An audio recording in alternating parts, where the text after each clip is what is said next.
Oh, blimey. That was Supergrass with Bad Blood. That's from the new album Diamond Hoo-Ha, which is out on Monday. And they were in the Hub on the other day with George Lamb. I don't know what they were doing with Lamb. What a hoo-ha about diamonds. What a hoo-ha. Maybe they're talking about the film Blood Diamond. Blood Diamond Hoo-Ha. That's a hoo-ha about diamonds. Well, they could have tied it in somehow. Leonardo DiCaprio hooing. If they'd got their lady timing hawing. right. Yeah. Anyway, you can watch the video of what happened with them and George Lamb. Maybe they beat him up. Who knows? Or just tickled him. And you can watch the video online if you go to bbc.co.uk/6music. Hey, this is Adam. Hey, this is Joe. Joe's back. He's back in the hot seat, in the warm seat. And I'd like to thank Garth Jennings very much for sitting in so very well. One or two people said he sounded a bit like me. Same sort of intonation. That's right. But less posh, apparently. Oh, really? Yeah. Is that a good thing or a bad thing? It's good for me, bad for Garth. It's Yeah. good to be posh. It's lovely to be posh. Nice to be classy. Yeah. Well, listen, man, are you going to be in a position to tell us some fun things about your trip? One or two, maybe, yes. Yeah, fantastic. A bit later on. And, of course, we have to resolve Song Wars, because even in your absence, we had Song Wars last week. Me and Garth battled it out, and we'll find out who won in this next half hour, I think. And, of course, we've got great music and Text the Nation, that kind of thing, coming up later on. But right now, here's Moby with Run On. Little Mobley. Oh, there he goes, Little Mobley. Mobley. Do you enjoy those ads? Oh, Little Mobley. Do you like it when Ed Byrne says Mobley? Yes, I like it. Is that an Irish accent? Yes, it is. Little Mobley. Slightly Irish. That's not Mobley, it's Moby. He's the bald, snooker cue-headed singer who our producer, Jude, is in love with. She loves him. She loves him. I can't see how that's possible. Give me a He's Moby. not a man, he's a hairy baby. Unhairy baby. He's stubbly. He's a stubbly baby. Yeah. He's a stubby. What's that? Jude? He is. He's got hairy arms. He's hairs. He's hairs. Hairy arms. Do you know any Moby facts? I don't know any Moby facts. I know that he likes to sell his tunes to car companies. Not That's anymore. a Moby cliche. Come on. He hasn't done it for ages. Hasn't he? Everybody's sold their tunes to car companies at one stage or another. That's true. You know? It's true. I don't know any other Moby facts. No.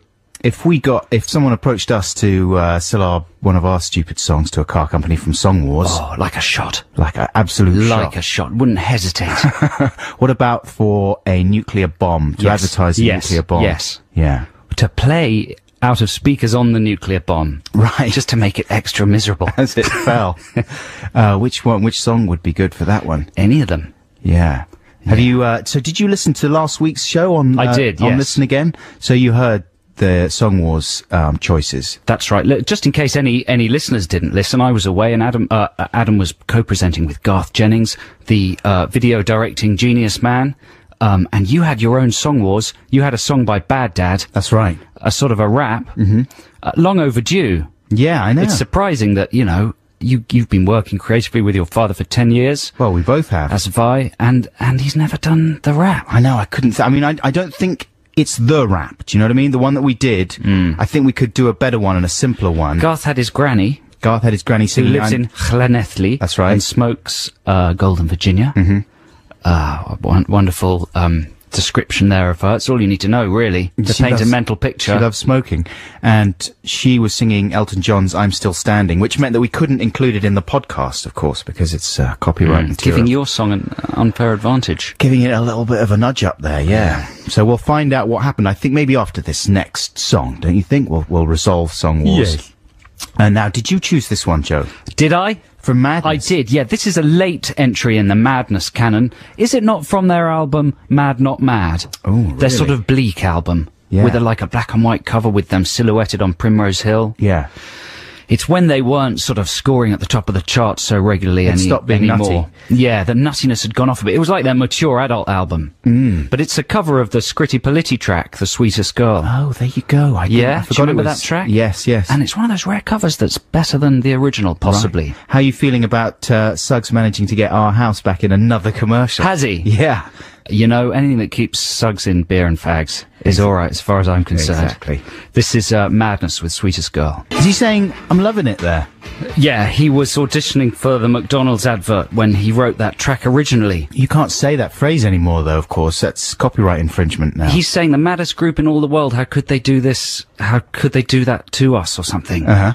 He's complaining about Madness's fall from popularity. Right. You know, they've taken the nuttiness away from the Nutty Boys. They've removed all They've the nuts. removed their nuts. Oh, no. It's nuts. Now it's time to resolve... Yeah. It's time for Song Wars, the war of the songs. A couple of tunes by a couple of prongs. Which will you vote for? Which one is the best? We're putting our songs to the listener test, so check it out. And we've got a special guest on the phone lines, the creator, author of one of the songs. Garth Jennings is on the line, I think. Are you there, Garth? Good morning. Hey, nice to hear you. How's it going? Apparently we sound very similar. We got a similar I think intonation. I accidentally slipped into your slightly breathy voice. It's a sexy voice to slip into. Sexy voice, and because normally I'm a Cockney chappy. You are, aren't you? East You're London. salt of the earth. Like you, a little you- barrow boy. You run a pop video barrow in East London. That's like, I got quirky ideas, I've got some mad ideas for your video, son. That's how I normally talk. Mad little 3-minute ideas. Garth, thank you very much for coming and filling in It was last week. brilliant. I had the best time, and I Well, got 3 hours off on a hey. Saturday morning. It doesn't get better than that. Don't flatter yourself. It was brilliant. Oh, yeah. You're calling yourself brilliant. He's saying he had a brilliant time. Okay, that's I all was right. brilliant, though, too, apparently. You were brilliant. My grandma thought so. It's true. Your grandma was extraordinary with her singing.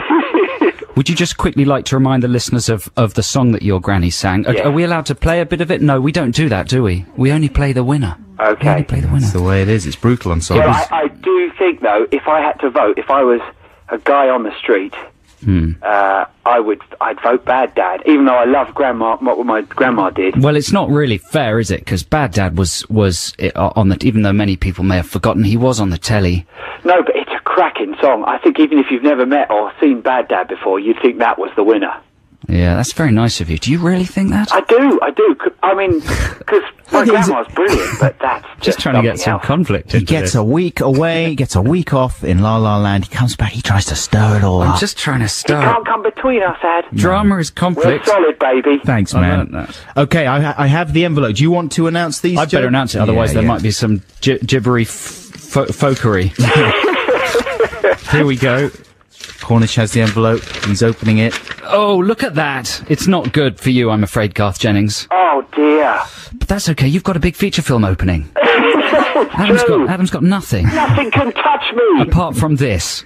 Garth, you get 10%, Adam gets 90% for Wow. Bad Dad. That's a resounding victory. Thanks Well very done. much. Thank you, listeners, and thank you, Garth. And let me tell you, Garth, that is by no means a humiliating defeat in the canon of Song Wars. You know, people say it's the taking part that counts. Yeah. Normally they're lying, right? Yeah. That's true. I actually think that the fact that I got my grandma on the radio singing Elton John is a solid gold triumph. Well, exactly. Yeah.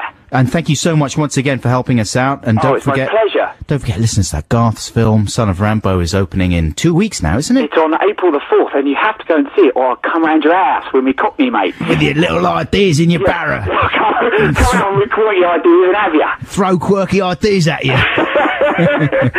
Cheers, Garth. Take care. Bye-bye, Garth. And here's our winning song. This is the Bad Dad rap. I'm bad, Dad. I am the badder dadder. I was mad before. Now you made me even madder. There's a hole in the roof, and I haven't got my ladder because you borrowed it and failed to give it back. B-triple-A-D-D-A-D. I'm the head of the mother-loving Buxton family. Children got a problem, they bring it to me. I don't solve it, but I'm fairly sympathetic. I've worked many years at the Sunday Telegraph. They called me travel editor. It really was a laugh. I travelled the world from the north to the south, and it paid for my children's education. Now my children are fully grown. I live on the downs in a house on my own. I drink red wine like Coke you roam, and I listen to a little bit of Wagner. Tidy up the room, fool. Get your hair cut. When are you going to get a decent job? For goodness sake, pass the courvoisier. Yo, yo, yo, yo. Whose yo-yo is this? I watch TV from time to time, but most of what I see is a mother-loving crime. Nigella Lawson, that woman is fine, but Ewan McGregor is appalling. Russell Brand, he's a loathsome creep. Davina McCall, she makes me weep. Simon Sharma, stick him on the heap. And don't get me started on Kaplinsky. Don't push me, 'cause I'm close to the hedge, and I'm carrying quite a lot of veg. Ah ha ha ha ha. I'm bad, Dad. I am the bad dad. I was mad before. Now you made me even madder. There's a hole in the roof, and I haven't got my ladder, 'cause you borrowed it and failed to give it back. I'm bad, Dad. I am the bad dad. I was mad before. Now you made me even madder. There's a hole in the roof, and I haven't got my ladder, 'cause you borrowed it and failed to give it back. I dislike Fiona Bruce. It's very difficult to say why. There you go. That's the Bad Dad with his rap, and that's the Song Wars winner from last week. That's 2 in a row I've won. That's good, isn't it? Well done. You must be feeling pleased as punch. Yeah, I'm quite. Yeah, Like little Polly Parrot on her perch. yeah, I am actually. Her feathers all combed, a big bowl of nuts and some fresh water. Yeah, I Little am. Polly Parrot. That's exactly what I'm like. Soon you'll be knocked off your perch Oh, right. by the fist of Cornish. We've got to figure out what song we're going to do for next week. It's already been decided. We decided a couple of weeks ago we were going to do a Kate Nash song. Kate Nash, did we? Do you remember? We were moaning about playing Kate Nash, and we agreed that we were going to do a Kate Nash song. We've now said it officially. It's been recorded in one of the stone tablets. Sounds into which, like the desperate words of a man who's already done a Kate Nash song. Sadly, not true. But I think here in the Big British Castle, we can't go back on our word. No, that's fair otherwise enough. we'll be fired. Kate Nash. Oh, lordy, I've got to live for a week in the mind of Kate Nash now. We have, however, been sent. Are they called stylophones? Yeah, we've been sent stylophones. Rolf Harris's electronic pen-based musical instrument. Did Rolf actually send them to us? I doubt it, Yeah. because of our history with Rolf. Yeah. But no, we've been sent them so they could come into play. What about Kate Nash with some stylophone? Will that work? Or do you think we should hold us off on the stylophone? No, I think that could work. I think Kate is just the kind of madcap creative genius who might use a stylophone on one of her tracks. You know? Yes, I do. Anyway, now here's a track that we were actually talking about a couple of weeks ago. Do you remember we were saying you don't get many sort of early hip-hop... we were talking about the fact that De La Soul, one of the first people to sample white groups, and then we thought, oh, actually, you know, Africa Bambaataa, he did it a little bit, and he sampled Kraftwerk in this track, of course. This is Planet Rock. Africa Bambaataa, and do you say Bambaataa? Bambaataa. Bambaataa. Bum. He likes to barter bums. That's right. That's what we established, isn't it? And the Soul Sonic Force with Planet Rock. That's the single edit, of course. The album edit goes on for 2 days. Tell me something I don't already know. This is Adam and Joe here on BBC Six Music. For news fans, we've got some news coming up shortly. But first, here's a track from the Tubes. This is Don't Touch Me There. Here it is. Coming up now. The Tubes with Don't Touch Me There. This is Adam and Joe on BBC Six Music. Happy Saturday morning, even though you may be aware that the world is ending this weekend. It's Easter, the time when Christ is due to return. But this year he won't, because we've all been naughty. And as you can see from the weather, it may all be over. What are you talking about? Well, it's apocalyptical, isn't it? The weather? There was hail yesterday. Oh, right. Then sun. Then it went pitch dark. It's Al Gore's fault. It's all Al Gore's fault. Thanks very much. But now it's time for the news. Read by Nicky Cardwell. That's the Black Keys there with Strange Times. This is Adam and Joe here on BBC Six Music. It's Saturday morning. It's not a very nice day here in London. I don't know what it's like where you are. I hope it's nicer, listeners, than it is where we are, because it's yucky. I cycled in this morning. You know, I like to cycle whenever I can. But it was one of the most unpleasant cycle journeys I've had for quite a long time. It was like riding up a vertical, disgusting mountain with water, cold water being blown in my face. It was grim. And then last night, I saw some programme with Andrew Gilligan, you know, the weapons of mass destruction whistleblowing dossier man, doing a thing all about how basically if you cycle in London, you're just going to get killed at some stage by a lorry, a large lorry, because there's so many more cyclists on the street. It's gone up 80%. It's a subject I covered in my public transport song some weeks ago. Is it? Lyrically, yeah. I don't know if you remember. No, I don't. The song ended with a paean. Is that a correct word? a peon. P-A-E-A-N. Peon. To do, about should I buy a bike? But I'll just get squashed by a lorry. Right, yeah. Yeah. That's true. Weeks ahead of Gilligan. There you go. Much more responsive to the current zeitgeist. You should have done it, yeah. That sluggish old whistle-blowing Gilligan's Island. I know, it was a little bit of a stupid programme. Because the upshot of it was you've got to cycle carefully, which, any responsible cyclist could tell you. Apart from David Cameron, the leader of the Conservative Party, spotted running red lights this week. Bit of a gaff, bit of a boo-boo. Oh, was he? Yeah. On his bike? Turned right when should have gone left or something like that. Every cyclist knows that the lights are a guideline. It's not Guidelights. Guidelights, exactly. That's what they are. The sort of concealed logic is that because they're being good for the environment, they should be allowed a little bit of latitude. That's right. It's not concealed at all. Everyone wears that with pride. Yeah, as you their think? little logic jacket. Yeah. No, I agree with you. Yeah, you feel a little bit indignant. That's not my opinion. I'm just saying that seems to be the received idea on the roads. Yeah. I think cyclists should obey the law. I think. The law is the law. Is it? Mm-hmm. I didn't realise the law was the law. I thought it's not it was a suggestion. No, I think it is. I think that's what I'm saying. For guidelines, for cyclists, it is more of a guideline than an actual law. Good news. Yeah, that is good, isn't it? You're fired. Good. Leave the big British castle. All right, then, I will. Now, how do you feel about Air? I like Air. They've just released their seminal album, Moon Safari. Again, well, it's 10 years ago that it came out. Encore une fois, c'est pas vrai. C'était 10 ans que c'est came out in the country, and it's a classic album. C'est un album classique. So now they put it out again, and they popped it out, and it's got extra things on there. Les choses extra. Les choses extra, and you can listen to them. And there's a 1 hour documentary about them, about the two boys, the two men in the band. And I'm sure it's quite boring. Well, let's imagine it while we Yes. listen to them. This is Sexy Boy. There you go. That's Air with Sexy Boy. Holds up very well there, doesn't it? Even though it's 10 years old, which is very, very old indeed. Past it, over the hill. These days when you're 10, it's over. It's over the hill. Best years are behind you. You should Yeah. give up, do something else. Give up. Exactly. And if you haven't made it by the time you're 10, If you're not a Hollywood superstar, then forget it. forget about it. Get a job. You'll never make it into Heat magazine. Exactly. And then your life's just worthless, like a worthless Worthless worm. rapper. This is Adam and Joe on BBC Six Music. And my name's Joe Cornish, and I'd like to launch an official complaint. What's your problem? I don't think I'm alone with this complaint. In fact, I turned on the telly this morning, and is he called Phil Vickery?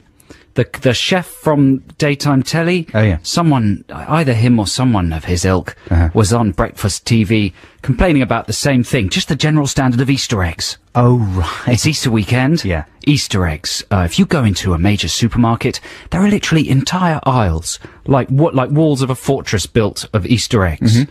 Mostly Cadbury and Nestle. They're the two chief egg manufacturers, although other eggs are available.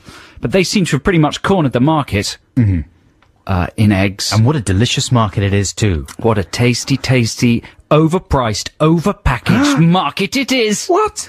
The thing that really annoys me about Easter eggs, and Adam and I have talked about this before, is since when is it satisfactory to mount the sweets beside the egg? Right. When we were children, when I was young, Easter eggs would have stuff inside them. Yes. In a little packet, sure. But that's what eggs are about. Exactly. When God made eggs, he made them as containers for something. He did not mount the yolk beside the shell in a plastic vacuum park. Did he? Yeah. No, he didn't. No. But now the big corporations are messing with our eggs. They're messing with nature. They're not content to pass a stem cell embryo bill. They're messing with chocolate eggs as well. Yeah. On top of the human ones. Yeah. By mounting the sweets on the outside. Chocolate stem cells would be nice, come to think of it. Imagine. Delicious. For instance, Smarties Easter egg. Uh-huh.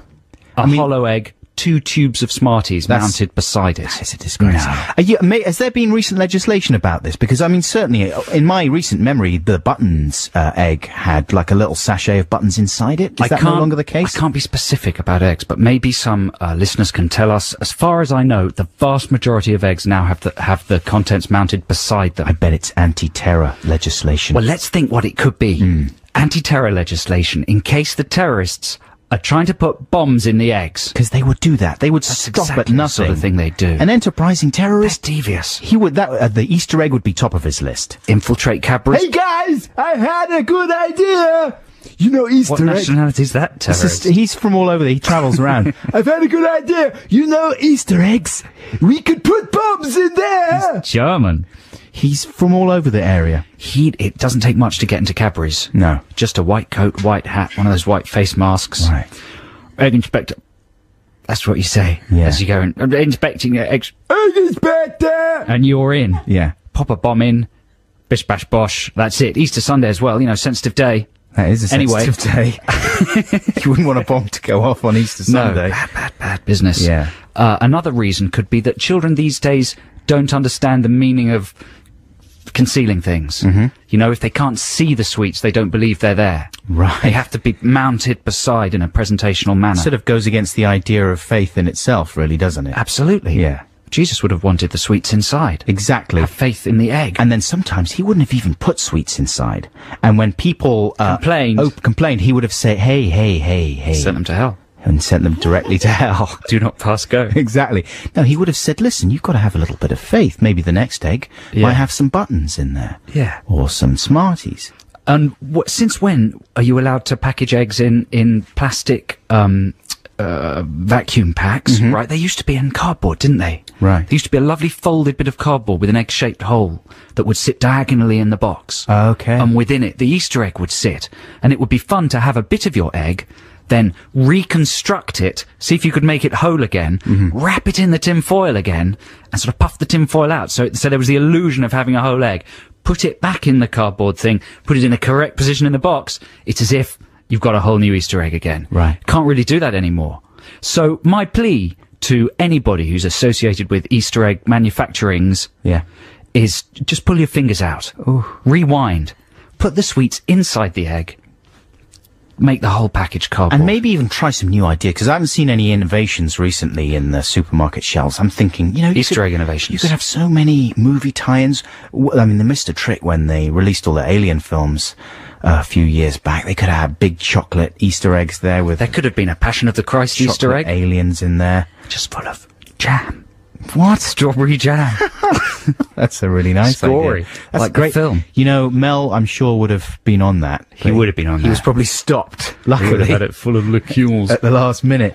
Okay, here's a track that I've picked for you, listeners, and this is a classic by Talking Heads, which I loved this for years and years, before I got into the crazy world of TV, Joe. Right. And this is all about making a TV show, you know what I mean? Like a couple who argue over watching TV, and then they say, well, why don't we do like a TV show all about us and about our lives? It's sort of pre-imagining, if that's the word, it's sort of prescient about the whole world of reality TV. And this was from about, when would this have been? 1978 or 79, maybe 78. This is from the Talking Heads album, More Songs About Buildings and Food, and it's called Found a Job. That's CSS. What does CSS stand for again? Cancer ser sexy. What, mate? Cancer de ser sexy. Yeah, that's what it stands for. What she said. Cancer. Can say tired, Tired. de ser of being sexy. Oh. They're Brazilian, aren't they? See. They're from Brazil. That was recorded in the Six Music Hub for Gideon Co on the 27th of February 2007. You wouldn't tell, though, would you? No, that was well recorded. Sounds like a studio production, doesn't it? Well, I would think that a band like that, I just don't believe that they're that talented. What are you saying, that it's all sequenced? Yeah. Really, like those buskers that just have it all recorded and then play the... I think they sang live over, they just plugged in. That's what I would do. Gideon wouldn't stand for that. I'm not putting them down. I'm He'd just unplug saying... them. Gideon can tell that kind of thing. There's a certain amount of skill, I'm sure, that went into constructing all those loops and samples and playing over them and sequencing them and everything. But then once you've done that, you just... It's probably written by Chesney Hawkes. Just he writes plug most it of the in. pop songs these days. Does he? sells them to other groups. Chesney. And Howard Jones. Chesney. They write all the songs. It's true. Is it? It is. Did you find everything you're looking for today? That's what they say in HMV, isn't it? That's what they say everywhere now. Do they? Yeah, they say it in Zavi now as well. Do they? Did you find everything you're looking for today? Have you ever said, would you like a copy of Garden State for £4? yeah. Is the other thing they You say. spent over £20, so anything in front of you is £4. Carl Pilkington's Little Book of Worries for £2? Have you ever said, because every time they say, did you find everything you're looking for, the answer is always no. No, my answer is yes. The true. Yes, you spotty man. take off your promotional T-shirt, you spotty man. I want to see your pale pink nipples. Let me rub your bum fluff. Glittering flesh stars in the constellation of your hairy chest. I want to touch your sallow skin. Pull down your stinky jeans, reveal your strange pale blue boxer shorts with a picture of Mickey Mouse on the bum. Have you ever said to them, though, no, I didn't find what I was looking for. Can you please help me? Because then, presumably, they would just go, what would they do then? They go, say, I didn't mean it, I was just saying it. Exactly. So, oh, what couldn't you find? I couldn't find an album by the Walker Brothers that I want to listen to. Have you tried looking in the Walker Brothers section? That's what would happen. Nothing more spectacular than that. You know what I mean? Like, they ask you the question as if some kind of robot is gonna come and, okay, well, we'll find Findocs. We'll call up Findocs. He's gonna come up. You have activated Findocs because you said you could not find something that you were looking for. I will help you find it. And off Findocs looks in the Walker Brothers section.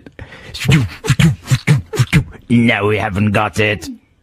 Is there anything else I can help you with? I like the sound of Findocs. But I don't believe they do have Findocs. I just don't think they've got anything. Did you know that since they started asking customers, have you found everything you're looking for? Their profits have gone up by 24.6%. Have they? Across the board. That's great. That's a good statistic. Isn't that amazing? Yeah. I mean, I made that up, but it could be true. Yeah. I mean, it must It probably is true. It must be true. Because a lot of people can't find what they're looking for in record stores. What do you think they would say if Bono came up? Yeah. Record then? Come on. You get another 5 minutes out of that. Here is the Muse. Text the nation. Text the nation. What if I don't want to? Text the nation. But I'm using email. Is that a problem? It doesn't matter, text. Yes, it's Text the Nation time, the nation's favourite feature as voted for by readers of Chit Chat magazine, a non-existent magazine that didn't do a poll, but we're trying to simulate an atmosphere of excitement and importance around this thing. Yeah, exactly. And it's won an award as well, I think, this feature. It has won an Oscar. It's won an Oscar. It won the Oscar for Best Special Effects. No, it's not Oscar, it's not like an Academy Award, it's spelt slightly differently. Yeah, with a K and an AAAH at the end. But it's one of those Oscars. An Oscar. And this week on Text the Nation, we are talking about cop shows, yeah? Now, this is a fun thing to do. I'm sure you guys do it at home. Listeners, because one fun thing to do, for example, everyone knows, is to make up names of bands that don't exist, like make up new band names. That's a fun thing to do. Another thing I think which is fun, is to make up new cop show ideas, right? And that's what we're going to be doing today on Text the Nation, because Lord alone knows there's no shortage of ridiculous, stupid new cop shows on TV with ludicrous titles. And just when you think there couldn't be anything more stupid, a new, stupider cop show will come along. And specifically, I'm thinking about a show that's being trailed at the moment, which is called, I think it's called Moonlight. And it's about a vampire cop. And and I was thinking, a vampire cop? Are you serious? And this is hot on the heels of Dexter, who's the serial killer cop. Have you seen that one? Yeah, he only kills serial killers, though. That's right, yeah. What does that do with your moral compass? Ooh, sends it spinning. All the way to the sofa for an appointment to view. Anyway, that's Dexter, Moonlight. And I was thinking, vampire cop, that is ridiculous. A little quick search on the internet reveals that is it's about the third vampire cop TV show there's been. Blood Ties, Forever Night, Angel as well. all more or less vampire or supernatural cops. And, of course, other cop shows in the genre. There's the OCD cop. Who's that? Oh, Monk. Monk, of course. The OCD cop, the robot cop. Apart from RoboCop, we're talking TV cops here, right? So we're not going into movie cops. Apart from, obviously, RoboCop. There was a RoboCop TV show as well, I think, wasn't there? Sure there was. But other robot cops, can you remember any others? Oh, 619, the robot cop. He's a real one. That's a great show. Holmes and Yo-Yo. Holmes and Yo-Yo. Not making this up. Is that Do you remember real? When was Holmes that and from? Yo-Yo? That would have been early 80s, late 70s. Don't remember that one. I don't think it lasted very long. Holmes and Yo-Yo. One of them was a robot cop, and his partner didn't realise he was a robot for quite some time. I bet it was Yo-Yo. I think it was. Because it was probably an acronym. Yeah. Y-O-Y-O. I think you might be right there. For what? I can't imagine. People could suggest what that would be. There's only one word in the alphabet that begins with Y. But Yo-Yo was very uptight. Yogurt.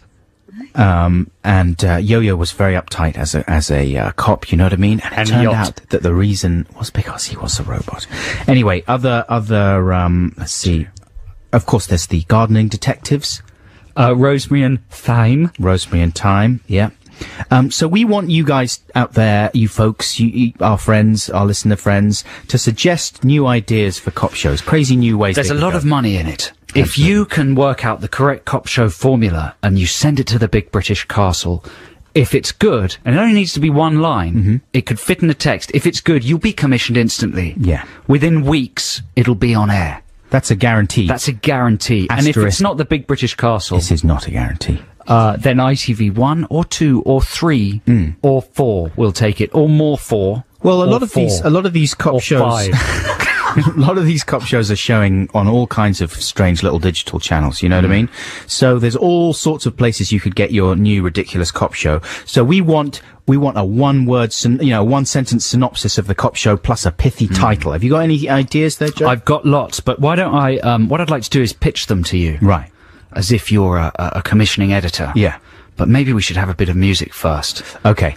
Just to even the load. Is this my free play now? Nope. Oh, it's not fair, is it? This is We Are Scientists with After Hours, back with more Textination after this. Oh, it's a little bit abrupt. It's quite rude, the way that just ended there. Just left in the middle of things. Just, I was showing off. Jumping around, getting into it there, singing along, and then just... Arrogant song. Very arrogant. Conceited. I saw We Are Scientists. Do you remember one time they were on the Brits or something, and they did a little video message because they couldn't be there to collect some award, or... Right. Maybe it wasn't the Brits. It was some award ceremony. They seemed very arrogant. Just like that song. Very arrogant bunch. I'm sure they're lovely, and that's very good. That's called After Hours by We Are Scientists. Jude, do you love them? Yes. Oh. And they're funny. That's a new entry funny. tomorrow on the Six Music chart, which you can listen to on this very station from 2 p.m. Very rude, haughty, conceited band, like Polly Parrott sitting in her cage. What is it with you and Polly Parrott? I don't know. I'm ill. Okay, cop shows. It's Text the Nation. We're asking you for your high-concept TV detective shows. Did someone say that to you this week or something? No. Joe Cornish, you're like Polly Parrott sitting in I wish they had. in a cage. You know what the truth is? I didn't sleep last night at all. Oh, because you're all jet lagged. I'm all jet lagged. I You're a slept jet for slag. 12 hours on Thursday night. He's a jet slag. 12 hours? When's the last time you slept for 12 solid hours? Never. I haven't done that for years. Oh, it was amazing. It was What like kind being of reborn. dreams did you have? I dreamt about the new issues of Edge magazine and Empire magazine. you? I bet you Genuinely. And the next morning my dream came true. I went out and bought them. Oh, to have dreams. Oh, to have dreams so that can come easily. true so simply. Yeah. True story. And yeah, but then last night didn't sleep at all. Right. Not a wink. I had a dream like it was sort of like Sweeney Todd. And I was Sweeney Todd, right? And I was going around collecting... Was it a dream? I was collecting chavs and I was getting them drunk and then I was murdering them and making them into sushi. What does that mean? It means you're awful. It means I'm awful, doesn't it? You're someone who would be hunted by the type of TV cop we're about to discuss, says Joe, delicious. bringing The it all sushi the way was around delicious, again. though. Was it? Human sushi? Chav sushi. Chavs is very, very snobbish. Polly Parrott. Isn't it, though? On your perch.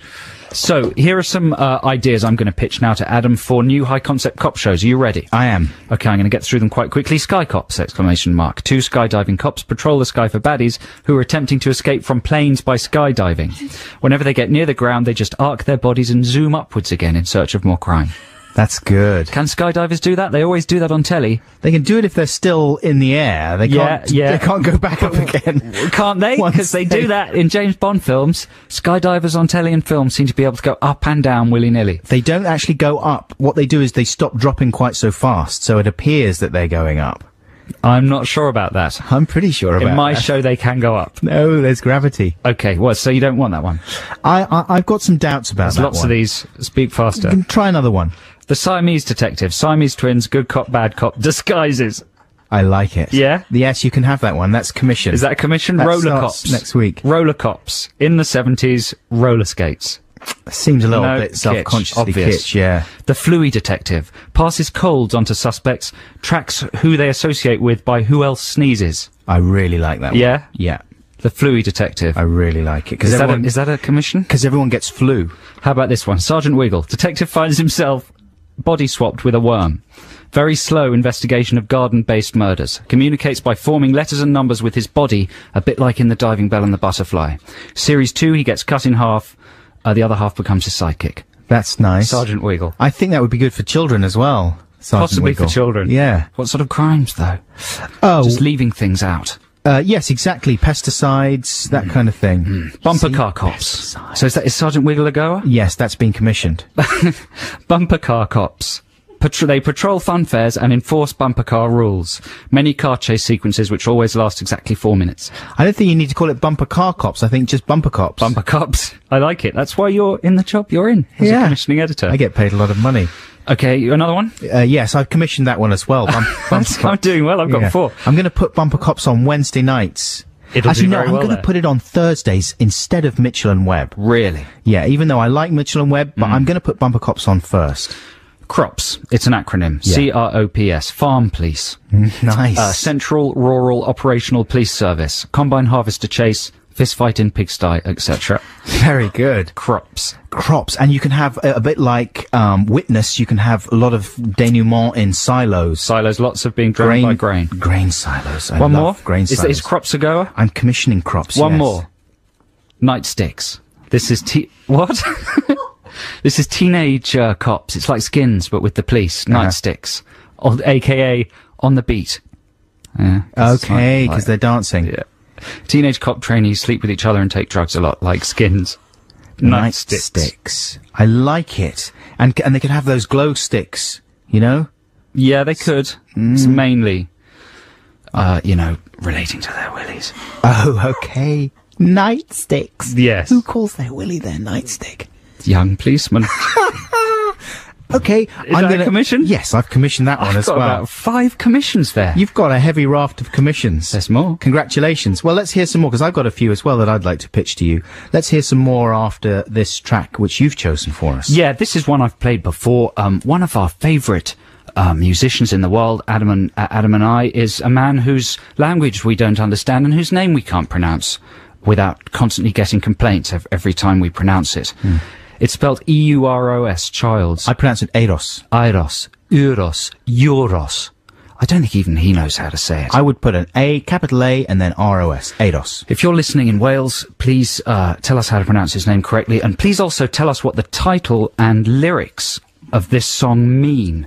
It's called, says Joe casually. Our Yes. Ahol. Ar Ahol. Sounds a bit rude. A-U-R. I'm sure it isn't. And then Hall. By Euros Childs. This is a beautiful song anyway. Here it is. Euros Childs. Skipping a little bit there at the beginning, but just imagine that was a Hot Chip remix of Or Ahol by Euros Childs, and forgive us for mispronouncing his name and the name of the song. And if you're Welsh, you can please enlighten us via email. Which album is that from? That's from, Chops? No, the one after it, what's it called? Come on, Bora. We'll look it up. Yeah. We'll figure it out. Yeah. Don't you worry. dear. Now, we're in the middle of Text the Nation, ladies and gentlemen. We're going to be reading out some of your texts in the next half hour, but now it's my turn to pitch Yes. a few of my new cop show ideas to Joe. I haven't got that many. Borda, isn't it? Borda, yeah, there you go. I think that's right. Yes. So I was thinking about, a tramp cop. Yeah. Yes. And he's called Sergeant Vagrant, Nice. right? Yeah. And he just goes around. He's got an alternative lifestyle. And throughout the series you would find out little bits and pieces of information about how he came to be on the streets, So it's got like quite a serious little undertow to the whole thing. Right. But he's, working within the homeless community and stuff and solving murders and stuff. It's quite a serious show, but it's got a fun title. Sergeant Vagrant. Sergeant Vagrant. Yes. Does he have a catchphrase? A hook? It'd be good to have a hook, wouldn't it? Kojak's got his lolly. Could you lend us 10p for a cup of tea? That's his catchphrase. Yes. I mean, he's struggling with alcoholism and all kinds of problems because he's a real vagrant. He's not undercover. That's the thing. You would think that maybe he was undercover, but he's not. He's actually homeless. So that's Sergeant Vagrant. Will you commission it? No, I won't. Oh. Because it's too depressing. Is it? I tell you what I will do, though. No, but it would be not depressing. It would be inspiring, and it wouldn't be a realistic portrayal of what it's like to be homeless. Don't worry about that. It wouldn't be depressing in that way. It would be very upbeat, and it would make out like all homeless people are inspirational. You're babbling. And they're out there Why by don't their you own speak choice. to Jane McTurnbull? She's head of the community. I spoke to Jane McTurnbull. She said it was a grotesque idea. Kick me out. She's head of the communities and charities division, wow. programming department. All right, then. Speak to her. That's not a mainstream idea. How about this one? Ghost Cop. And it's called Haunter. And he's called Haunter, and Mike Haunter. Mike Haunter. Yes, I like he was it. Keep shot talking. in a raid. He was shot in a raid. And now he's come back to solve the crime. And then after he solved that, he's going to solve other crimes. Haunter. Mike Haunter. I've got a bad feeling about this. That's his catchphrase. Feels a bit passé. What? Got any worm-based I ideas? commissioned, Mr. Wiggles I commissioned off you. Yeah, but Sergeant since then Wiggles, you've been- Detective Wiggles, whatever it was. Sergeant and Wiggle. you're not commissioning Haunter. You've been fired from your commissioning job. Now the boot's on the other foot and you're not doing very well. All right, then, what about this? A bit like Charlie's Angels, this would be, right? Model cops, and it's called Pretty Please. Yep, keep talking. That's it. That's all I've got. I like it. Pretty Please. I like it. Can Amanda Holden be in it? Yes, she can. It's on. You've got yourself a commission. She can be the hard-bitten, detective inspector, the chief inspector. Chief Inspector. Amanda Holden. They've got to report to Amanda Holden Chief at the end of each episode. Inspector. Exactly. Yeah. Chief Inspector. I like that. Write that down. So that's all I had, really. That's all you got. Sergeant Vagrant? No. Haunter? You're not commissioning Haunter? Haunter's too derivative. Oh. Derivative of what? Of other shows about ghost cops. There's none. I'm sure there are. I don't believe there are any. I've done my research. Randall and Hopkirk to see. Yeah. Oh, apart from Randall and Hopkirk Deceased and all the other ones, there's none. Keep your ideas coming in, listeners. We've got loads of really good ones already. Text 64046 or email adamandjoe.6music@bbc.co.uk with your high-concept cop show ideas. If they're even slightly good, they're bound to be on the BBC before you can say, I don't know, Poo pants. yeah. Now, for fans of news, it's time for the news. That's Great DJ by Ting Tings. I just assumed Ting Tings were both about 12, but they're not actually. Like, there's a bloke and a blonde lady. That's what Ting Tings are, right? They're both grown adults. The bloke is definitely a grown adult. The lady is in her early or mid-20s, I believe. And that's not young enough, I don't think, to be in the charts. That's ludicrous. That's ludicrous. They're way over age. Now, we're going to return to Text the Nation in just a short while, and we'll be reading out some of your texts and emails on the subject of new cop shows. Can I just tell the listeners that the Uros Childs album that track was off of is Borda. Borda. Yeah. Very good album. And he's got an even more recent one as well, Has he? hasn't he? There was one after Borda. He's very prolific. Oh, that's right, with all the sort of... Was that the one with the flowers on it? Yeah. It's hard to keep up with. And they're all good. All worth getting. All worth getting. So while I was in Los Angeles, I went to see a film that's out here in the UK. It's called 10,000 BC. Now this is the guy that did, Day After Tomorrow and Yeah. Independence Day and Stargate and all that sort of business. Roland Emmerich. he's made some of the worst films of all time. Well, you might say that. Or you might say he's made some of the best films of all time. Yeah, depending on whether you like his films or That not. would be another way of looking at it. He famously made the most expensive student film ever. All right. I forget what it was called. As usual on this show, we tend to forget what everything's called. But it was a massively expensive science fiction epic. Yeah. He made almost feature length, I think, while he was at film school, and then he was catapulted to stardom with his exciting film Stargate. And he's got a new one now, and it's all about cavemen. Is it a remake of the other film? No. No. No. It stars cavemen and ladies, and it's always difficult to name them, isn't it? If you're writing a script. Well, do they, first question, they're not speaking English, presumably? Yes, they are speaking English. It's a kind of big mishmash. It's so stupid that it's misguided to try and hold it up to any kind of historical reality. Because I think the other 10,000, there was another 10,000 BC, wasn't there, with Barbara Bach, wasn't it? Was there? Oh, I can't remember. There was something like that. There was a film very similar, and they didn't even, I mean, it was rubbish, but they didn't, maybe I'm thinking of Quest for Fire with Naomi Campbell. But they didn't speak English in that, I don't think. Quest for Fire, you're right. They invented they spoke a kind of invented language. Yeah, that's correct. But there are lots of other, there are lots of other caveman films, but this is quite the stupidest of all time. What would your caveman name be, do you think, if you were a caveman? Well, the obvious ones are, Ugg and, Grunty. Yeah. Go. Well, Mine would be, Well, the lead in 10,000 BC, his name is Dle. Spelled D''Leh. Dle. Which is almost meh. Or brain. well, if there's someone called Dele, then there will be someone called Neh. They don't turn up in the film. His girlfriend is called Evole. Oh. Evole. It's a beautiful name. Your name is beautiful. A beautiful name. Evole. I have not heard that one before. Put sausage in pocket. They don't say that. Another character is called Tick Tick. Tick Tick. Is he fun? Tick Tick. Oh, Tick Tick. Oh, Dele. Oh, sausage in pocket. Is Tick Tick cheeky? I can't remember. I can't remember which was which. There should be a character called Tic Tacs. Or Pritstick. But there isn't.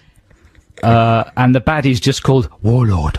Oh. Yes. No, he's not. He is Warlord. Warlord. They're very clean cavemen in 10,000 do they BC. talk a bit like this in the film? Yes. They say things like, we are tired. We sleep here. Yeah. And the four-legged monsters are approaching. Yeah? Yeah. It's not very good dialogue, is it? No. And you will always be in my heart. Oh, so they've worked out hard. They speak like they're on the OC. Yeah. It's very all over the place. They've got very white teeth. They've all got hair like Lenny Kravitz. They worship the girl with the blue eyes. Right. It's a bit racially suspicious, this Is it? film. Is it? It is, yeah. All blind people and old people in the film have powers of prophetic visions. Uh-huh. Yeah. That's a very Roland Emmerich thing as well. Right. But the point of this whole thing is to warn people not to see it. Just don't see it. Because my wife was very excited by the prospect. She loves a loincloth. She loves loincloths. She likes likes primeval civilizations. That's why she married you. That's exactly She right. likes to live in a time that seems like it's the dawn of man. She likes a kind of basic form of human. Sausage in pocket. Hairy man. That is why she likes me. No, I think she, she was excited about it because I think she thought she was going to get a bit of a mix of romance, but not much. She wouldn't have to think very hard. True. There'd be some action and some beautiful vistas. It would be cinematic and spectacular. Are those things not true? Yeah. It's certainly spectacular. Has it not got any good bits? Because, like, all his films have got good bits. No, right? there's one new thing he's got, which is mammoths. Okay.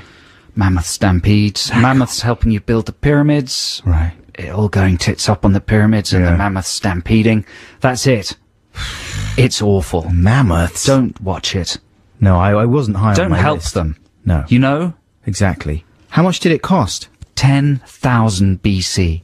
10,000 BC. That's the unit of currency in And in modern Neanderthal modern times. money, that's a lot, isn't That's it? a lot. Yeah. Yeah, but don't worry, it's all cartoons. None of the mammoths are real. It's the stupidest film I've ever seen. Oh, wow. And you've seen a lot of stupid films. Yeah, I couldn't even bring myself to make sarcastic comments to my friend. And That's how insulting it was. You sat right the way through it. Yeah. Man, what are you doing going to see 10,000 Relaxing. BC? You must have been so bored. What kind of snacks did you have? Goobers. Yeah. I always have the goobers. What are goobers? Chocolate-covered peanuts. Oh, goobers. Can't get them in the UK. I go for those nice minty ones. You know, with the soft mint centre and the chocolate around the outside. I forget what they're called in America.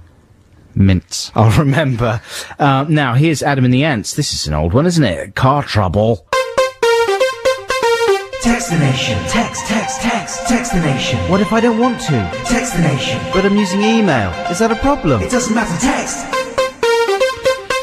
Do you know what? No. I think our listeners have just got used to us getting everything wrong. Right. We've got 4 things completely wrong so far. What have we got wrong? Unable to come up with the names of albums. Yeah. Just facts. Well, that's not getting it wrong so much as just not knowing. Usually we get 1 or 2 narky texts. Haven't got any. Well, that's okay. Then, I'm saying it's a good thing. I think the listeners have got used to a certain level of ill-informedativeness. Well, you know, the other thing might be that there's just no one listening because it's Easter weekend. It takes the pressure off, doesn't it? Yeah. Now, it's Text the Nation time, and we asked you, if you recall... Just talking to me. Yeah, I am. Thanks. To send us in ideas for new cop shows. We want the more ridiculous, the better, you know, and we need a description of the cop show and the title.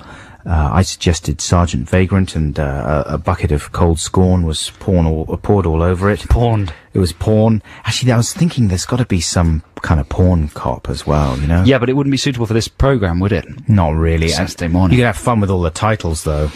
You could. But that's for another show. Apparently.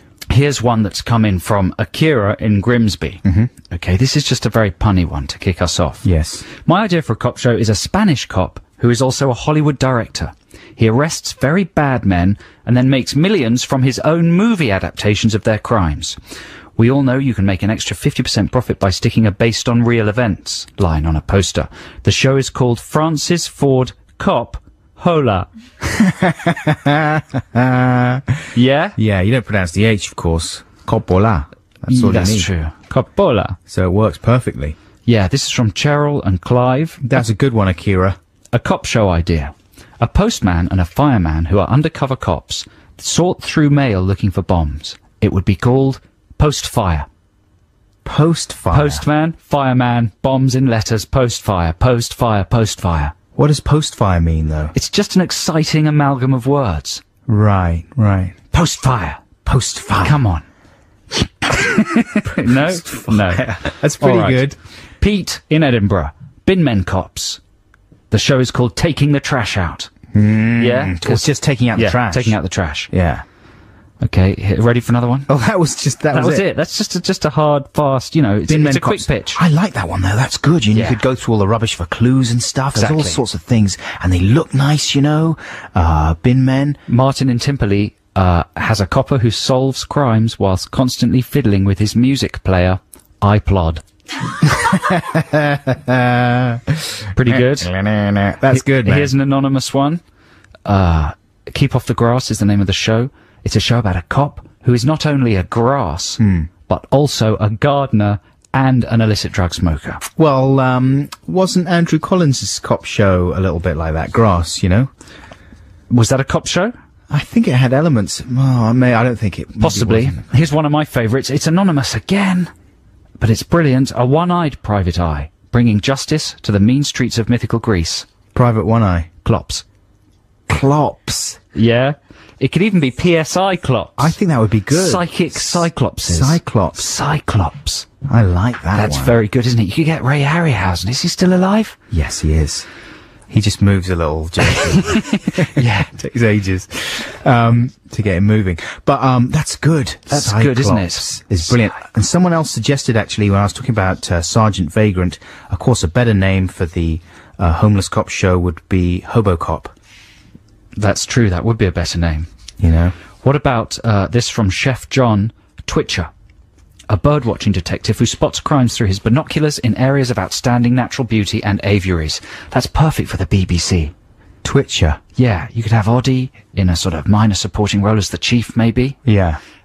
It could be sponsored by the National Trust. And it's all undercover. He goes around in his, like, 1 minute netting a and beautiful rare chaffinch. Uh-huh. The next minute a violent stabbing. stuff. Exactly. Bang. No, that is a good idea. That is a good idea. Twitcher. I mean, if you've got You can have Rosemary nervous and twitch as Thyme, well. sure. Sure. Why is it called Twitcher? Because that's a euphemism for bird watching. They're Is called it? Twitchers, yeah. Didn't realise that. No. Yeah, you know, if they commissioned Rosemary and Thyme, they'll commission Twitcher, surely.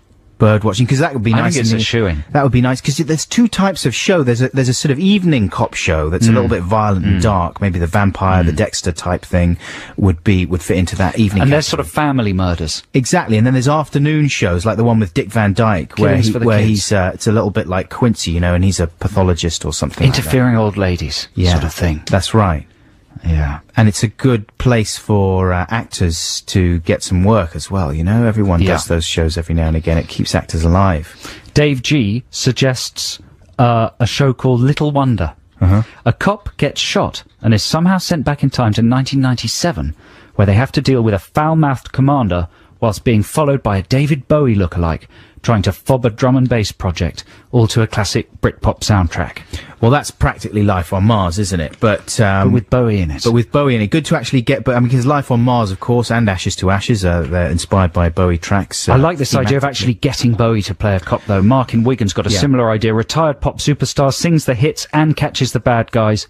Bowie's Law. Well, Bowie did an album called Outside, which was about an art cop. Did it have a crazy video game tied into it? Was that the same yeah, thing? What was the name of the cop? We've got to find out these facts, because the facts were ludicrous. Even when the album came out, I remember chuckling about them. And so we'll dig out the facts of what Bowie's cop was called, and find and read some more of your texts out after this next track. Now we're going to play. Are we playing this trail? And then after the trail is one of my free plays for you listeners, and it's going to be a track called Tomi Tomi, or maybe Tommy Tommy, by Kanui and Lula. It's a kind of a Hawaiian thing, and it comes from a brilliant compilation that I imagine every ad man worth his salt owns, which is called Gimme Dat Heart Boy, the roots of Captain Beefheart. So it's lots of music that either influenced or seemed to inspire Captain Beefheart, and it's amazing. It's got an incredible mix of stuff. I really recommend it, and the track that you're going to hear after the trail is one of those, Tommy Tommy by Kanui and Lula. Now here's the trail. Tommy Tommy by Kanui and Lula. And as I said, that's on a compilation called Gimme Dat Heart Boy, the roots of the captain, I think it's called. And I'm sure, as I said, you know, that's the kind of thing you could find any number of tracks on there that a dirty advertising man would stick on one of his dirty adverts. To great effect, I would think. This is Adam and Joe here on BBC Six Music, playing music and talking in between. What are you doing there, Joe? Just sorting through some texts and printing them out. Oh, damn it. What's happened now? Clicked the wrong thing and now they've all been highlighted.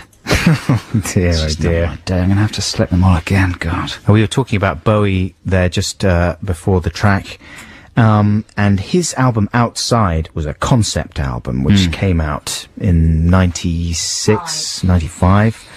And it was all about this art cop. In the future, there's a new bureau that's been created to investigate art crime, right? And Bowie's character in the album, Nathan Adler, is going around deciding what is art, what's legitimate art, and what is crime. Okay, because I think he's not sort of saying, that's disgusting. I don't look at the colors on that. No, that's a crime. We're going to have to He's not making aesthetic judgments. No, it's people are being murdered, you know, and Bowie's notion was like, well, I mean, you've got Damien Hirst cutting up cows. Where's it all going to end? You know, I mean, if someone wants to create a work of art from a corpse, from a series of murders, who's to say that's not art? Well, Nathan Adler, he's the one that's to say it's not art or it is art. He's going to go around investigating the murders.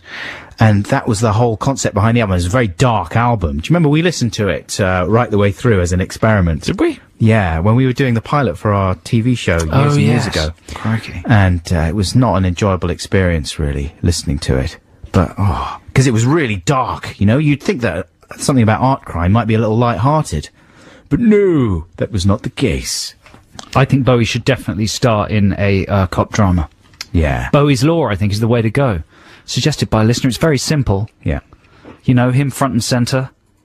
It would be a rating smash. Well, he was in The Hunger, the TV He was in the version of The Linguini Hunger. incident. But I mean, I don't mean the film The Hunger. Oh, I see. So he's been on the TV. He was on the before, TV yeah. version of The Hunger as well. But keep those ideas coming in for cop shows. The text number is 64046. The email is adamandjoe.6music@bbc.co.uk. If we could give a prize away for the best one, we would, but we're not allowed to, because those are the castle rules. When will we be allowed to give prizes away again? Never. Never. It's not going to happen this in the foreseeable future. It's ludicrous. Now, has this ever happened to you? No. Okay, music then? No, I was on the plane, right, Yeah. coming back.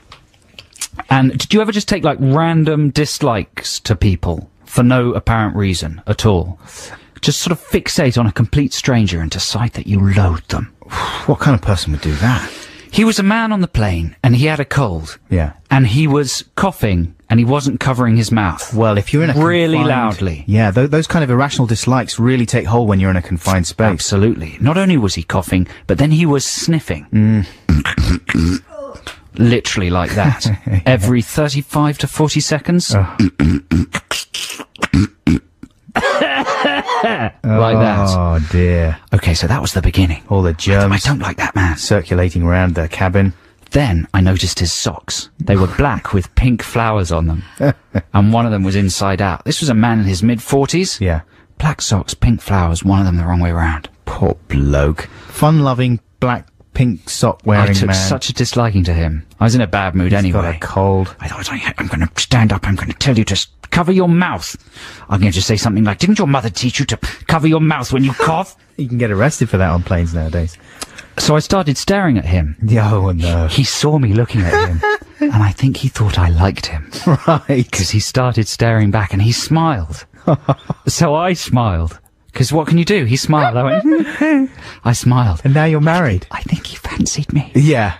I think he fancied me, and he thought I was playing eyes. Little did he know that it was that I loathed him. Yeah. It was completely the other way These are round. daggers, not love hearts, you ludicrous fruit man. I stuffed my earplugs as deep as they'd go into my ears. Yeah. And tried to fall asleep. It pretty much worked. Then I overheard him talking to the hostess. He had a slightly kind of Ronnie Corbett in Sorry sort of a voice. Uh-huh. Like he still lived with his mum.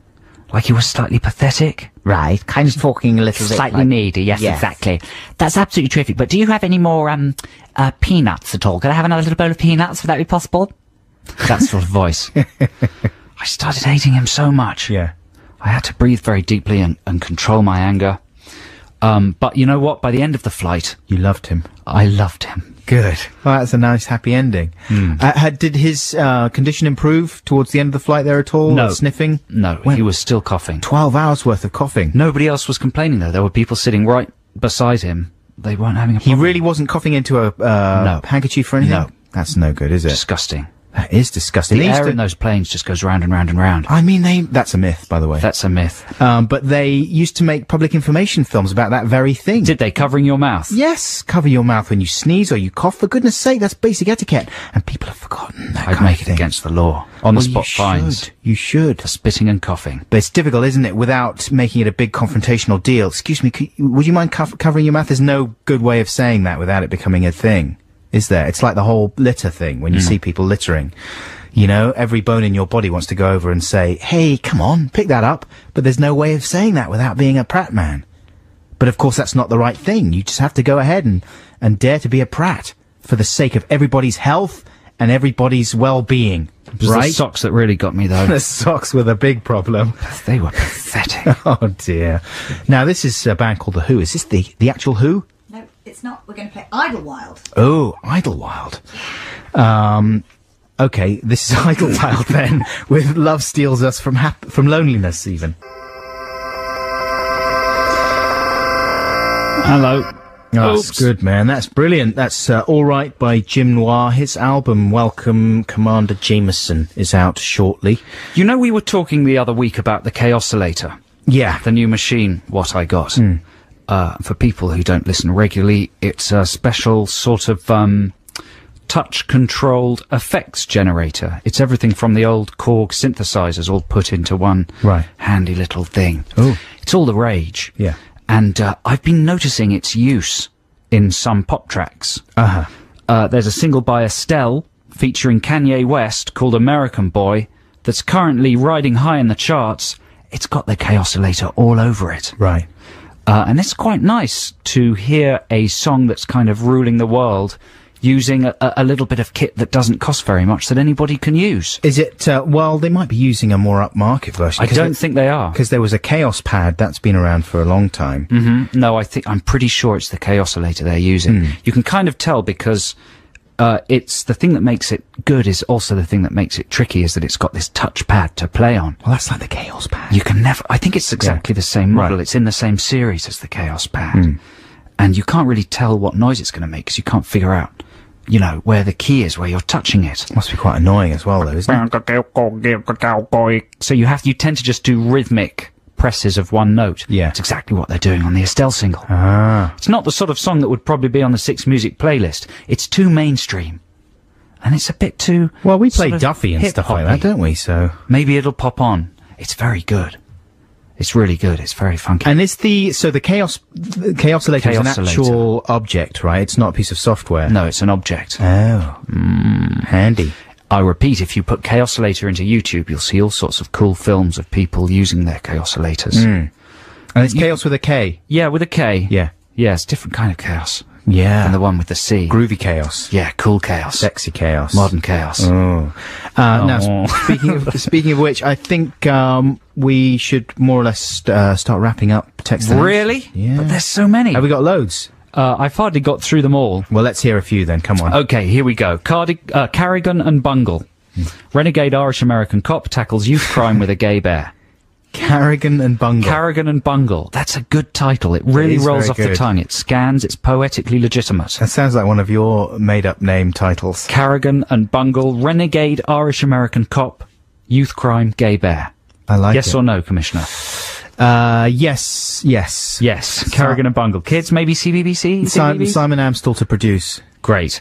Okay, here's another one from... That previous one was anonymous. This is one from James from Surbiton. My idea is Boy Crab. A boy solves petty crime with help from his crime-solving pet crab, which he carries around in a bucket. I thought you said Boy Crab. I was thinking, what the heck kind of show would that be? What did you think I said? Boy Crab. Oh, crap with a P. Yeah. Boy No. Crab is nicer, though. That's different. That's good. I like the idea of the boy carrying around the crab in the bucket. That's a very, nostalgic image. It's never been used for a crime series before, which surprises me. Not to my knowledge, anyway. Good cop, bad cop, the boys all soft pedaling, the crab, nip, nip, nip, coming in with the clackers. And the crab can Nipping. speak then? Who Or maybe knows? he just uses his nippers. James from And the boy Surbiton. says, listen, don't make me put the crab on you. Maybe.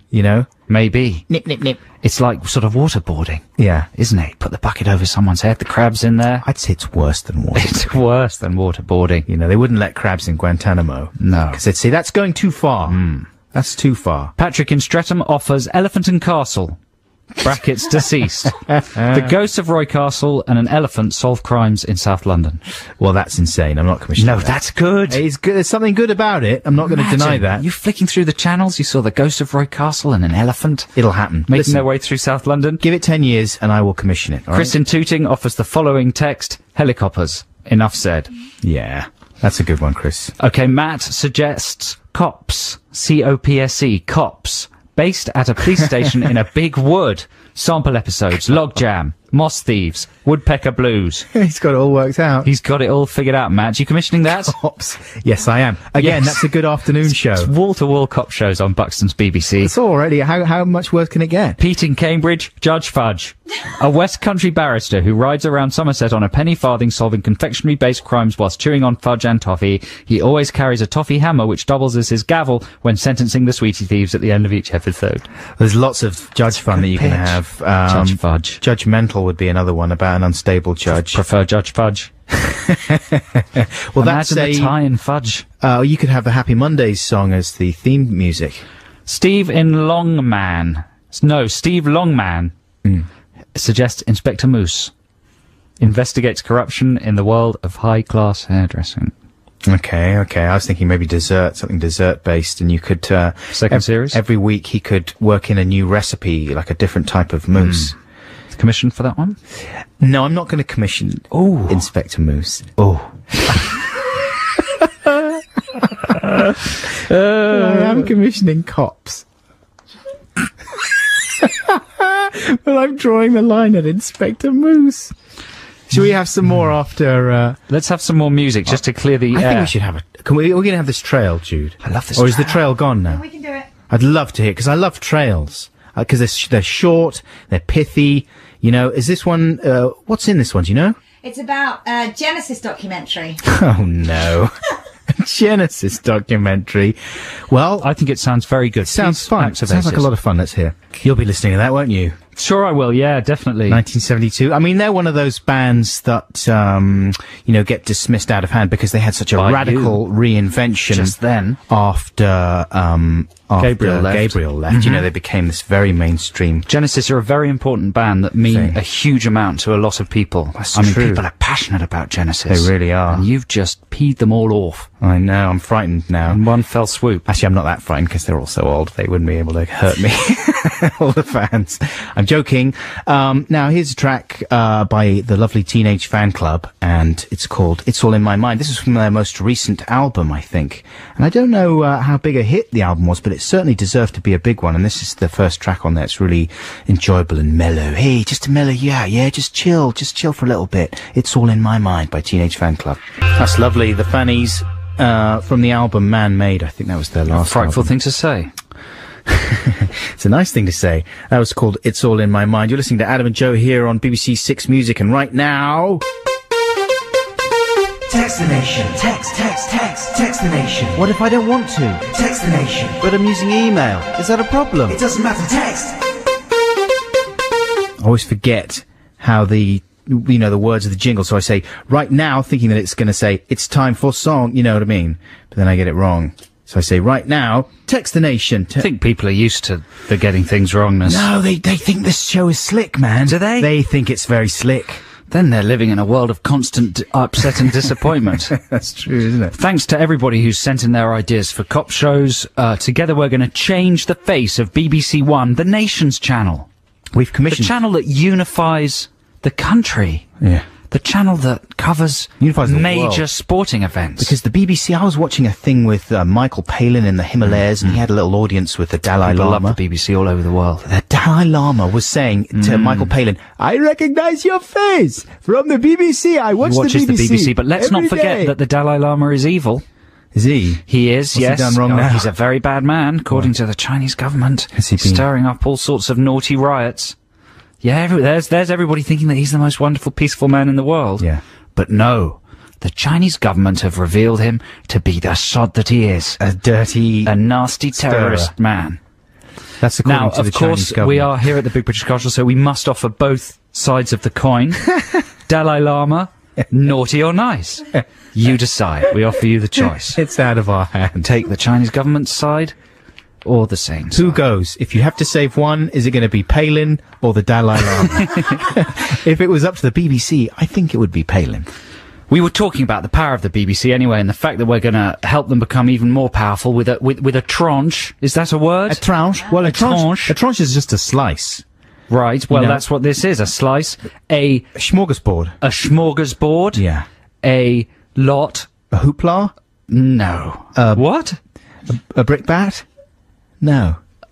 A plate A plate. of shows. A New raft. cop shows. A raft of new cop shows. It's going to be wall-to-wall cop shows on the new BBC One. We've ring-fenced a cop show zone. It's going to be an appointment to view. Yeah. Yeah. And here are some more ideas. Here's one from Chris in Durham. How about rock cops? Geology detectives solving prehistoric... What? Geology detectives solving prehistoric crimes using fossilized evidence. Those evil trilobites. Trilobites. Better beware. Trilobites. Yeah. Is that a word? I've never heard that word before. They're those things they look like giant woodlice, Really? you know, and you see them in the Natural Frightening. History Museum. Or perhaps Simeon and the Sunflower. A monkey gathers the evidence and converts it to plant food. The sunflower feeds on it, solves the crime, points its face in the direction of the evil perpetrator of the crime. Come on, you have to think about that. Simeon and the Sunflower. Monkey gathers evidence, converts it to plant food. Is this from the same guy? Yes, sunflower grows out of the plant food, slowly points its face in the Heliotropes direction of and the trilobites. That's good. Chris and Durham. I think calling it rock cops is misleading, though, because people would be expecting pop stars. They're two different. Oh, I see what you mean. This is about the first idea, the geology detectives. Yeah. I think rock cops is good, maybe as schools and colleges, Right. more instructional than detectives.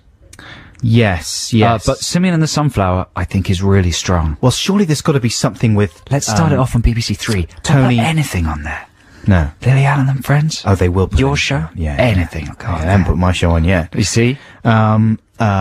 That's good. What's the guy called from Time Team? Tony Baldrick? Tony Time Team Baldrick. Tony Time Team Baldrick. He should Tony be Jenkins. Tony Jenkins and he should have a cop show though, because I mean that's essentially what Time Team is. It's a Tony kind of Turner. investigative thing. Isn't Tony it? Turner. It's not Tony Turner. Can no one remember his name? He's famous, for goodness sake. Everyone knows his name. They don't need to be reminded it. Tony Hawkshaw Henkinson. Is that his name? That's the name. Here's another one from Ollie in Canterbury. His Tony idea for a cop Burglarface. show. My new idea for a cop show. If no one has come up with it already, it's called Long Arms of the Law. The lead character is Frank Law, a man with slightly longer than usual arms, which aids his police work. For example, allowing him to reach evidence that is on high shelves and catch criminals at a slightly greater distance than is usually possible. That's good. His catchphrase is, "That's the long arms of the law," which is used frequently but is always found hilarious by everyone on the show. That seems very familiar, that idea. That's a good idea. Maybe it's familiar because it's one of those ideas that should be on TV right now. Commissioning that one, Commissioner? Yes, I am commissioning. Commissioning that. How many have we got commissioned so far? 20? 25. How long are they on average? An hour? They usually run an hour. They're at least an hour. That's 20 hours of cop shows. That's great. good, Not enough man. days in the week. And we can repeat all these as well. All of them. Ad infinitum. On a loop. Ad nauseam. Got a cop show channel. BBC Cops. Tony Robinson.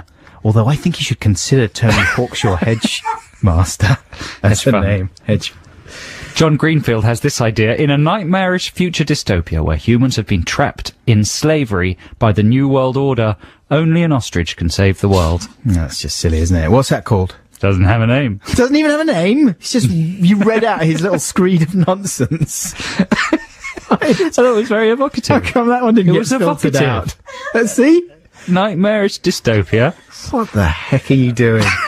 Come on. Thanks, John Greenfield. You lack imagination, Adam Buxton. He hasn't even given it. It's like it's not even related to Text the Nation. He's just emailed this in. Of course it is. It's an ostrich solving Oh no, it crimes. says subject ostrich Yeah. cop. There you go. 2000. That's probably what it's called, Ostrich Cop. It's called Ostrich Cop 2078 AD. There you go. That is. I'm not Oh, ye commissioning of that. little faith. I'm not commissioning. Well, I'm putting that on the Corns channel. Are you? And I'm reeking in the rootings. Okay, last one before the news. Raking in the ratings. That's what I meant to say. Peter Fletcher. He has an idea. Let me just have a little look at this. For a frequent flyer who's a detective. He always seems to be on long-haul flights when someone's murdered. But before the seatbelt sign has been turned off, he solved the case, exposed the contorted motives of the murderer. Usually some trivial thing triggers the crime like an inside-out sock. Right. He's riffing on my story there. Yeah. He's got some titles. Murder at 30,000 feet. Not bad. The Flying Detective. I like it better. Death Has Wings. Sky Sleuth. Sky Sleuth. Ready, Jet Set, Die. Ready, jet set. And then I'm not sure whether it's a title or a request. The final words of his email are, kill me. I like Ready, Jet Set, Die. I'm commissioning that Commissioning that one. It's time for the news here on BBC On Six Music. digital radio and online. BBC Six Music. Put that in your pipe and smoke it. That's The Killers. What was that one called, Adam? Mr. Brightside. Yeah. I'm Mr. Brightside, dreaming of me, of you. Isn't it? That's what that song sounds like. Blondie. Anyway, the Killers, yeah, they're not actual killers. They've never killed anyone. Why are we playing them at the castle? It's a lie. Well, exactly, that's what I want to Get know. them off the playlist. Until they've actually committed a murder and spent time, in prison for it, probably life, then I'm not interested in what they have to say, because I just feel ripped off. You know what I'd like? No. I'd like a moratorium on titles of bands and films beginning with the word the. Mm-hmm. 2-word titles, one of the words is the. Yeah. The Mist, the Killers, the Vines, the Hives, the Bees. It's just endless. Yeah, but then you've got all the bands who self-consciously leave off the, Well, like editors. That's better. And then it becomes just an annoyance, because the natural thing is just to say the editors. It's a lot easier. What words are there that cannot be turned into the name of a film or a band by putting the in front of it? Left. Are there any left? The Whisk. Is that a Stephen King horror film? Well, that's a noun. It's easy with nouns, but actually, no. It works with the it. You know, like, what about prepositions and things like that? And There's not many words left.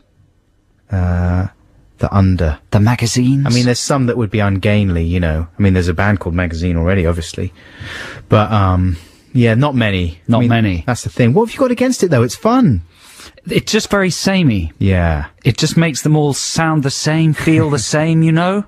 I think we should push for more adventurousness in band naming. But that's what they do, though, is that they define themselves not by the actual name. The Strokes started it, didn't they? But the sound. Didn't the Strokes start it? They started a whole nother wave of the bands. I think it goes in and out of fashion. There's been a lot of the bands.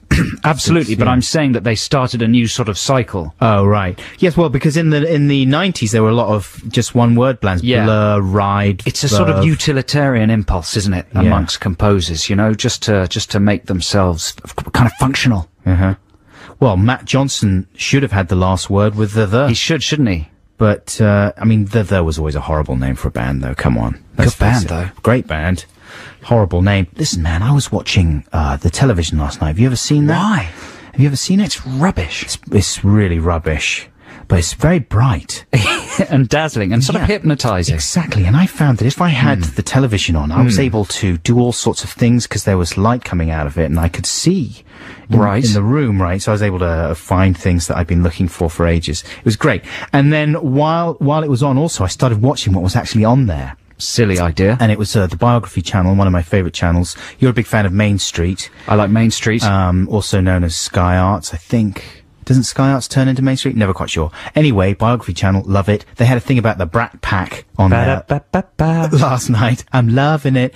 And you know, we're fans of the Brat Pack, right? The Brat Pack. Here's a fact that I didn't know. I mean, there was no new facts. I didn't realise they were quite so bratty as they were. I had no clue, because you and I went to see The Breakfast Club when it came out, and it was like the Holy Bible had just been unveiled to us or something. We thought it was very, very good. We were quite young. We were young. We were absolutely the right age to be completely have our minds blown by this film, you know. I didn't realise that Anthony Michael Hall was quite such a car crash of a person. They were revealing in this documentary, you know, because he was one of the Brat Packers who I always had a very big soft spot for. I thought he was very funny. He was a brilliant actor. He's amazing in 16 Candles. Yeah.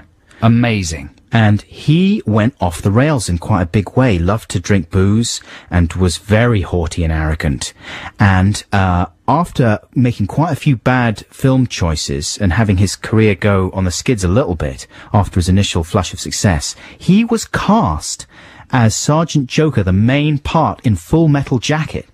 I didn't realise this. Have you ever heard this before? No. He got the part and started shooting even with Kubrick. No. But argued with Kubrick about what Kubrick should be doing, and had so many clashes with Kubrick about how he was directing the film that Kubrick fired his arse. Wow. And got Matthew Modine instead.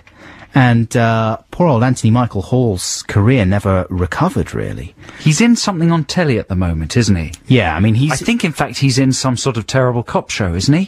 Possibly. Something like that. But can you imagine? That is the kind of kick in the nuts that you never really get over, is it? What a fool. Who would argue with Kubrick? Kubrick, exactly. What are you playing at? And, you know, that wasn't... Fair enough, if it was Eyes Wide Shut, you might have been having a couple of arguments. But... Full Metal Jacket he plays the lead in The Dead Zone, the TV series of The Dead Zone. That's right. And apparently he's in the new Batman film. And I'm sure he's, I'm sure he's learnt his lesson now, you know, and I'm sure he's like a delight to work with. Yeah. But for a long time, no one would touch him with a barge pole. And then after that long time, he argues with Kubrick and gets fired. What a nutbag. What a nutbag. But he was amazing in 16 Candles. Brilliant in Weird Science. Very good in Weird Science. Superb in The Breakfast Club. Yeah. Very, very good in National Lampoon's Vacation. That's right. And National Lampoon's European Vacation. I know. He's an excellent foil for Chevy Chase. Chevy-chase. Chevy-chase. Chevy-chase. Chevy-chase. Now, here is... so watch more Biography Channel. That's the message there. No, I will not. Stop trying to boss me around. All right, then. Here's... You're not the boss of me. I am, actually. I didn't want to make it specific, make it explicit. But I am rubber, you are glue. But the words that you say bounce off me and stick to you. What's that? Dunno.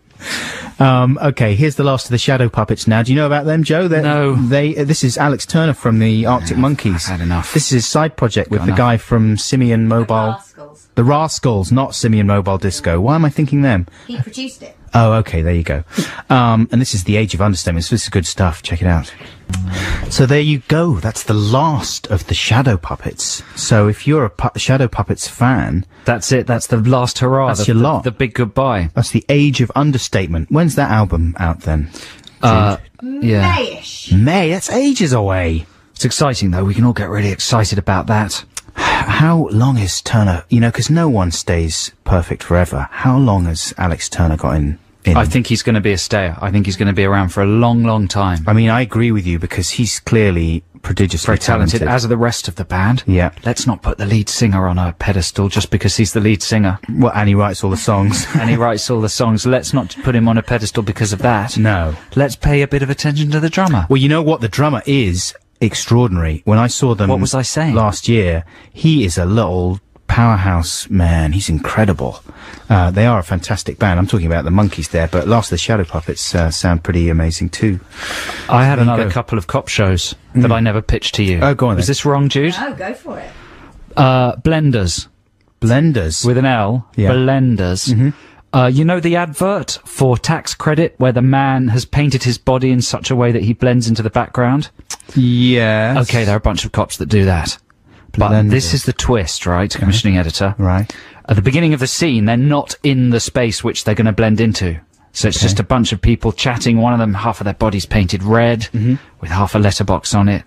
The other half is painted like bricks. You're waiting for them to enter an environment in which they will blend into which. Right. That keeps you watching for the first few minutes, and then there's a middle of a chase. Suddenly, it's the sound effect. They blend into the background.